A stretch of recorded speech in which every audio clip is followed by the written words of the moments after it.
ایک پگلائے ہوئے پیر کا ایک ویڈیو دیکھا اور سنا، وہ فرما رہے ہیں کربلا میں جتنے لوگ تھے سب بریلوی مسلک کے لوگ تھے۔ اس بدھو میاں سے کوئی پوچھے جب کربلا کا معرکہ وجود میں آیا تھا کیا بریلی تھا؟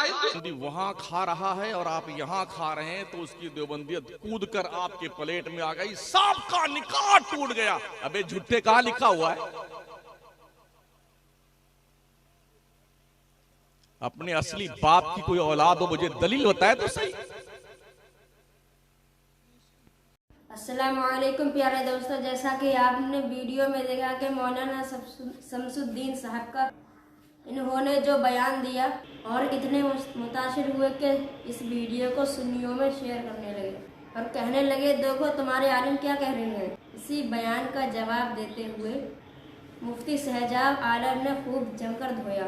آئیے مل کر اس بیان کو سنتے ہیں اور ایمان کو تازہ کرتے ہیں۔ ویڈیو کو شروع کرتے ہیں اور ویڈیو کو لائک کرنا نہ بھولیں کہ زیادہ سے زیادہ لوگوں میں ویڈیو پہنچتا رہے۔ جہاں میں عام پیغام شہ احمد رضا کر دیں، پلٹ کے پیچھے دیکھیں پھر سے تجدید وفا کر دیں۔ مسلک اعلی حضرت پہ قائم رہو، زندگی دی گئی ہے اسی کے لیے۔ مسلک اعلی حضرت سلامت رہے، ایک پہچان دین نبی کے لیے۔ سب ان سے جلنے والوں کے گل ہو گئے چراغ، احمد رضا کی شمع فروزاں ہے آج بھی۔ لاکھ جلتے رہیں دشمنان رضا، کم نہ ہوں گے کبھی مدح خان رضا۔ کہہ رہے ہیں سبھی عاشقان رضا، مسلک اعلی حضرت سلامت رہے۔ حضرات محترم، چند دنوں سے سوشل میڈیا کے ذریعے حضور گلزار ملت کے بیان کردہ جملے کو سب و شتم کا نشانہ بنایا جا رہا ہے اور لوگ الگ الگ اپنی اپنی رائے پیش کر رہے ہیں۔ انہی رائے پیش کرنے والوں میں سب و شتم، گالی گلوچ، نازیبا اور غیر مناسب الفاظ کے استعمال کرنے والے مشہور خطیب مولوی شمس الدین مکرانوی بھی شامل ہیں، جن کا دیابنا وہابیہ کے لیے طرز اور اسلوب تو بڑا محبتانہ رہتا ہے، اور وہ اپنی گفتگو میں اکثر یہ جملہ بولتے ہیں کہ وہابی کی پلیٹ میں کھانے سے وہابیت کود کر نہیں آ جاتی۔ اس جملے پر حکم شرع کیا عائد ہوگا وہ تو اہل علم اور مفتیان اکرام اچھی طرح جانتے ہیں، مگر اس جملے سے کہیں نہ کہیں یہ بات واضح ہوتی ہے کہ وہابیہ کے لیے آجناب کا کوشہ بڑا نرم ہے، اور اگر وہابیہ کے ساتھ کھانا پینا یوں ہی بلا شبہ درست اور صحیح ہے اور اس میں کوئی خرابی نہیں ہے، تو پھر ہمارے مفتیان اکرام، اسلاف اور بزرگوں نے اپنی اپنی کتابوں میں بد مذہبوں سے بچنے، ان کے ساتھ کھانے پینے اٹھنے بیٹھنے سے منع کرنے کے سلسلے میں جو حدیث ذکر فرمائی ہے، فَلَا تُوَاكِلُوهُمْ وَلَا تُشَارِبُوهُمْ وَلَا تُجَالِسُوهُمْ، اس کا جواب بھی جناب کو صحیح طور پر قوم کے سامنے دینا چاہیے۔